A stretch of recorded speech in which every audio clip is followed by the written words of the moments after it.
reaction of NaCl, then the properties of NaCl is different from their constituent particles like sodium as well as chlorine.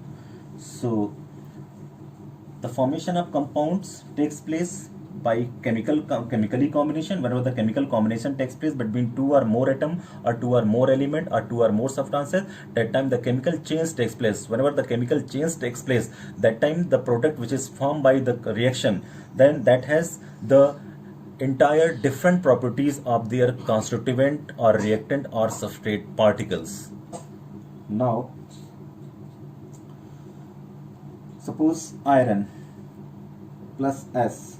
Iron is element and sulfur is also element. Then what will happen? They gives FeS, iron sulfide. So this is the compound. So iron and sulfur have the different property. Instead of FeS, FeS and iron sulfide is a compound that has also the entire different properties as per term of the Fe and S. So that means the substances or compound which is formed by the reaction of element that has the entire different properties as like their constituent. So just I'm going to explain the next property. A compound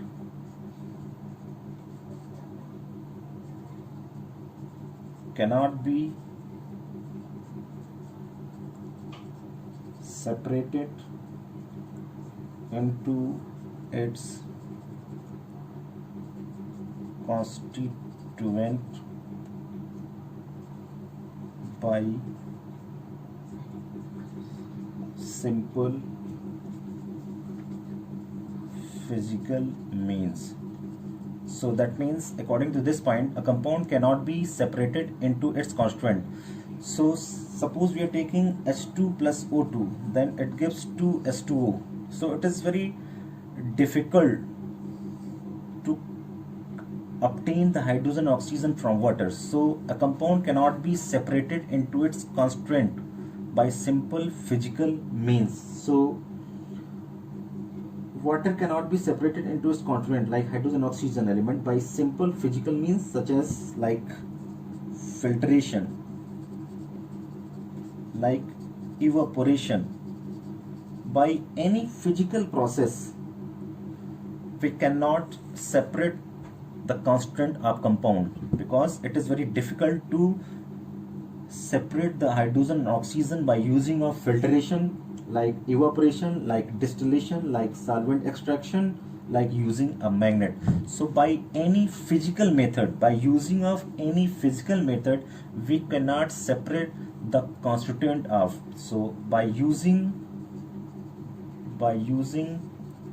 any physical method,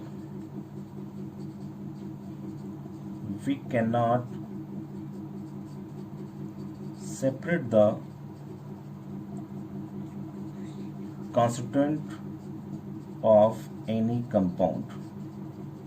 So it is very difficult to separate all the constituent of any compound. So it is very difficult to separate all the constituent which are present in a compound by using of any physical method like evaporation, filtration, crystallization, distillation, or by using of magnet. Now the fourth one is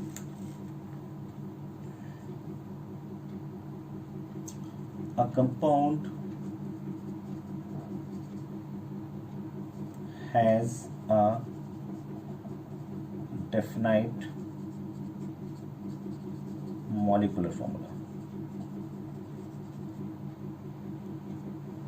and have fixed melting as well as boiling point.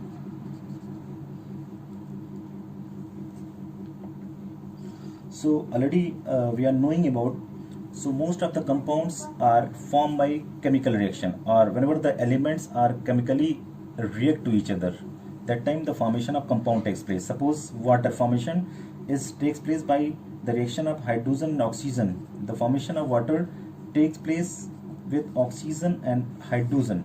So hydrogen is also represented by the hydrogen and oxygen is represented by water. Then what about the molecular formula? Molecular formula means the total number of elements present in at a one place. So suppose we are talking about the compound molecular formula. So molecular formula is represented at we can say define the total number of elements present in a compound are known as, at one place, are known as molecular formula. So simply we can say that the formation of compounds takes place by the fixed proportion by mass. So the fixed proportion by mass, suppose how many oxygen are takes place and how many hydrogen are takes place. Suppose in case of water molecule, then one is the oxygen and hydrogen are present into 1:8 ratio. Then 2:1 hydrogen and 16 means that in 2:16. Then 1:8. So there are 2 hydrogen and oxygen. So the molecular formula of water is H2O. Suppose in case of carbon dioxide, then carbon is present in 2 ratio and this is present in 32 ratio. So there are 1 carbon, C1, any 1 carbon, and there are 2 oxygen. So the molecular formula is obtained by the fixed proportion by weight of the elements, means how much ratio of that particular element present in a compound or molecule. That is called the molecular formula. So molecular formula is explained as per term of the total number of elements of compound present in at one place is known as molecular formula. So a compound has a definite molecular formula and have a fixed melting and boiling point, because already we know about the compound is comes under a pure substances because they are made up of more than one element or same element as well as the different elements. So simply we can say they have the fixed melting as well as boiling point. So in case of melting and boiling point of compound, because they have the fixed molecular formula, there is no change of the molecular formula, and after that we are not adding the extra amount in it. That's why they have the fixed melting point as well as boiling point. So there is no change takes place in case of melting as well as boiling point.